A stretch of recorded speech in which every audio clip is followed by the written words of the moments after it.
ketakutan.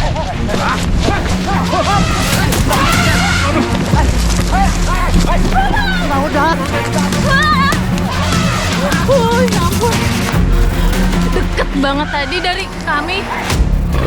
Kesedihan, Biarlah cukup suami saya yang terakhir. Jangan sampai ada lagi korban. konflik antara manusia dengan satwa liar kini menjadi ancaman nyata. Harimau dan gajah tak hanya merusak lahan, namun juga membahayakan nyawa. Ketakutan yang kian membesar membuat mereka terus bertanya, sampai kapan mereka harus menunggu perhatian dan solusi dari pemerintah? Saksikan selengkapnya di Indonesiaku.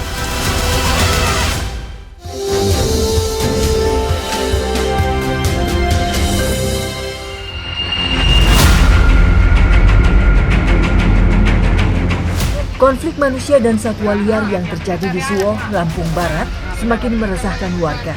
Keberadaan harimau yang meneror warga Suwoh telah menelan korban jiwa.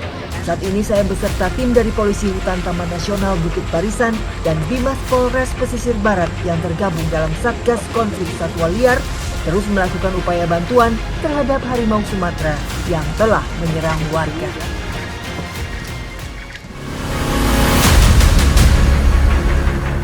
Selain patroli, tim Satgas melakukan sosialisasi kepada masyarakat untuk meninggalkan lokasi lahan perkebunan mereka saat jam harimau keluar mencari makan. Saat ini telah dilakukan pemasangan kandang jebak di Pekon Pelita Jaya, Kecamatan Pesisir Selatan. Selain itu, kandang juga dipasang berdasarkan pemantauan jejak harimau di Pekon Sukamarga, Kecamatan Suwoh, tak jauh dari diketemukannya posisi korban akibat serangan harimau. Biasanya umpan kambing agar harimau bisa masuk jebakan. Pak Dadang, ini menurut Bapak sudah efektif belum penempatan kandang perangkapnya di sini? Ya kalau masalah lokasi Bu ya, masalah efektif atau tidaknya itu bergantung berdasarkan hasil penelusuran kami dari tim Satgas, berdasarkan informasi terbaru, baik dia penemuan tapak ataupun masyarakat atau petugas yang melihat langsung daripada hewan tersebut. Untuk mengantisipasi terjadinya serangan oleh harimau, pihak berwenang memberikan himbauan antara lain hindari aktivitas sendiri di kebun, hindari jam agresivitas harimau sekitar jam 15 sampai dengan jam 10 pagi.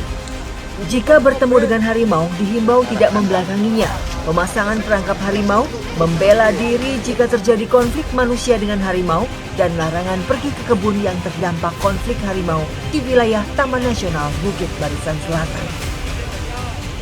Ada ini nggak Pak, apa kayak hukuman sama warga-warga yang udah jam 5 nih nggak boleh lagi ke hutan? Oh gitu. Ada nggak Pak?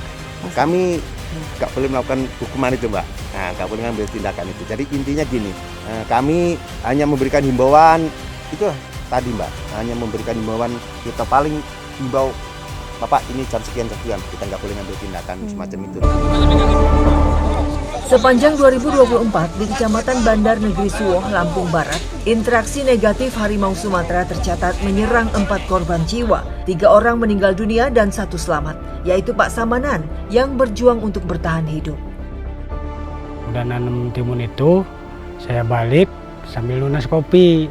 Nah dari tunasan kopi itu saya mau lunas yang sebelah sini, nah dia pas loncat. Nah pas loncat itu saya tahan, nah tahan gini. Nah tangannya lewat ke sini, tangannya lewat itu. Nah dia berhubung dia udah mulutnya itu udah mangap, mau gigit kepala saya dorong, nah baru dia narik. Nyakar Bapak. Ya nyakar sambil narik itu. Nah dari situ lepas. Ya, saya teriakin sambil lari karena di sebelah sana ada teman saya.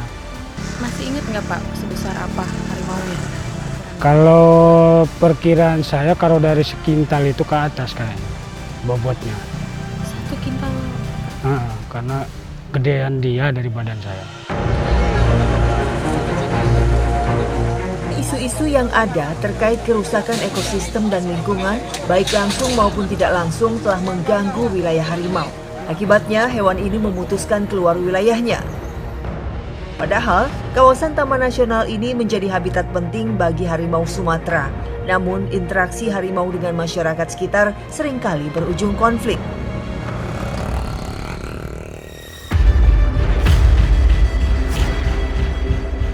Inilah Desa Sukamarga, Kecamatan Suwoh, Kabupaten Lampung Barat. Berbatasan langsung dengan Taman Nasional Bukit Barisan Selatan. Memiliki penduduk kurang lebih 3.000 jiwa yang berpenghasilan dari bertani dan berkebun. Padi, kopi, dan kakao adalah sumber penghasilan utama mereka. Ya, biasanya warga di sini memang pergi ke kebun itu sendirian ya Bu ya. Namun setelah ada kejadian kemarin, 1 tahun ke belakang itu, mereka tidak bisa sendirian, jadi harus bersama-sama karena memang rasa ketakutan, trauma pun masih ada ya Bu ya, masih menyelimuti warga di sini dan para petani di sini. Letak kebun kakao cukup jauh dan jarak yang harus ditempuh bisa mencapai 1 hingga 2 jam berjalan kaki. Inilah kebun Ibu Surati. Lahan seluas 1,5 hektar ini ditanami kakao yang berjenis MCC 02. Selain punya biji yang lebih besar, buah ini tidak mudah busuk dan tahan hama. Dari tadi saya was-was juga lihat ke belakang, ke sekitarnya kan. Karena memang takut juga ya. Takutnya hewan liarnya, harimaunya masih berkeliaran di area perkebunan.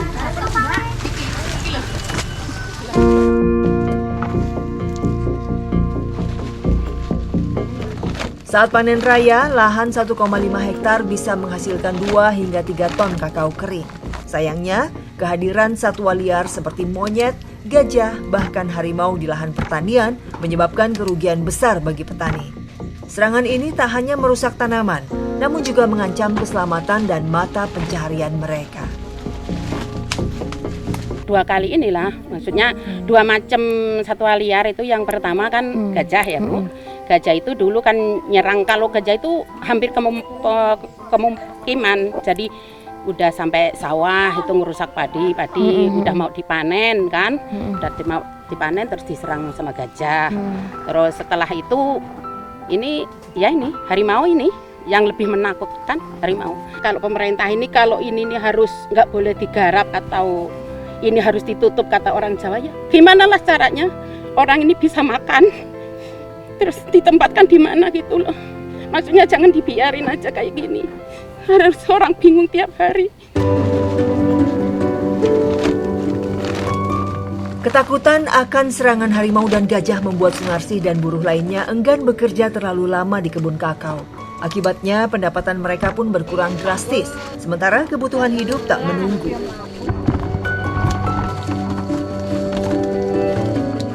Setelah terkumpul, kakao kemudian dikupas untuk memisahkan kulit, daging, dan bijinya.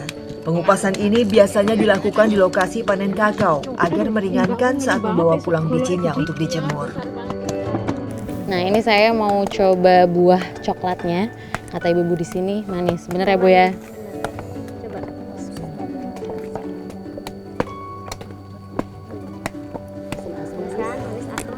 Rasanya manis tapi ada sedikit asamnya ya Bu ya. Wanginya kayak buah sirsak. Bener Bu? Betul.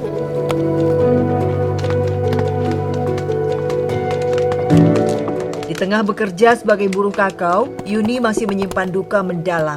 Suaminya yang dulu selalu mendampingi meninggal dunia setelah diserang harimau saat bekerja di kebun. Awalnya sih pamitnya ke kebun, mau nyemprot rumput itu loh. Nah, katanya sih cuma 2 tank aja. Nah, ya sebenarnya sama saya nggak boleh kebun. Orang kebunnya masih biasa, nggak usah ke kebun lah Pak, kata saya kan gitu. Nggak, cuma nyemprot 2 tank katanya kan gitu. Nah, kebetulan saya juga kerja bersih tempat tetangga, bisa asinan. Kok biasanya kalau pulang dari kebun jemput saya gitu loh. Nah, kok enggak, anaknya ngaji juga nggak dianterin. Saya pulang. Habis itu kok nggak pulang-pulang. Terus saya bilang sama teman-temannya kalau suami saya nggak pulang. Terus dicari.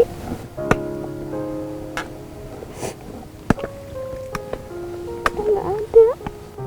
Mungkin masih susah berkomunikasi, masih keinget kemarin. Meski kesedihan masih membekas, Yuni tak punya pilihan selain terus melangkah. Kehilangan suami membuat hidupnya berubah, namun tanggung jawab untuk keluarganya tak memberinya ruang untuk menyerah.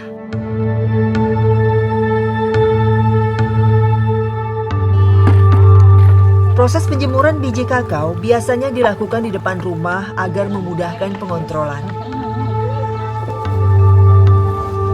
Nah ya, buah coklat ini sebelum dilakukan penjemuran harus dipisahkan dulu dari bonggolnya. Nah ini dia bonggolnya. Tujuannya adalah agar buah coklatnya ataupun nanti biji coklatnya cepat mengering.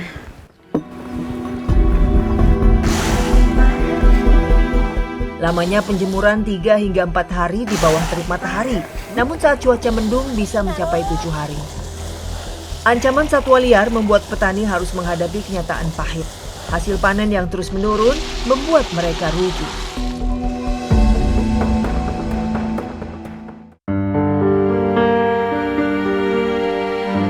Minimnya penghasilan, hasil panen yang seharusnya menjadi sumber utama penghidupan seringkali tak mencukupi akibat gangguan satwa liar.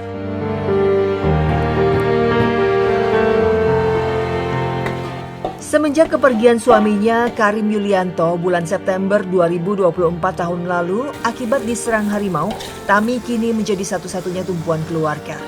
Beban berat di pundaknya tak menyurutkan langkah untuk memenuhi kebutuhan hidup keluarganya. Harapan Ibu ke pemerintah seperti apa sih Bu agar peristiwa ini nggak terjadi lagi, nggak meresahkan para petani di sini lagi gitu Bu, dan tentunya nggak memakan korban jiwa lagi. Ya, harapan saya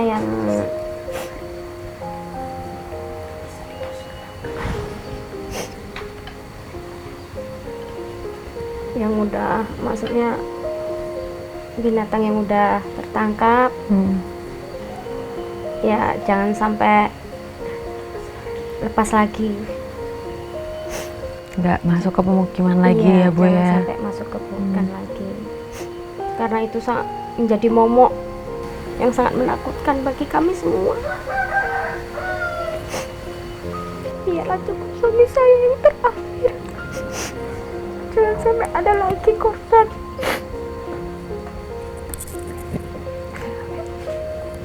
Karena menjadi korban keganasan harimau itu sangat menyakitkan, Mbak. Benar sangat menyakitkan.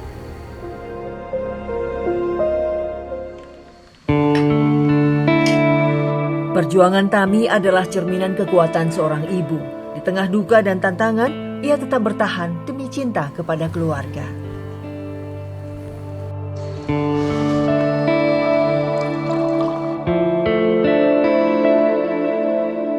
Tentunya kami dari pemerintah Pekon, tentunya kami berharap kepada pihak terkait ya, terutama yang punya kewenangan dalam hal ini terkait satwa adalah KSDA.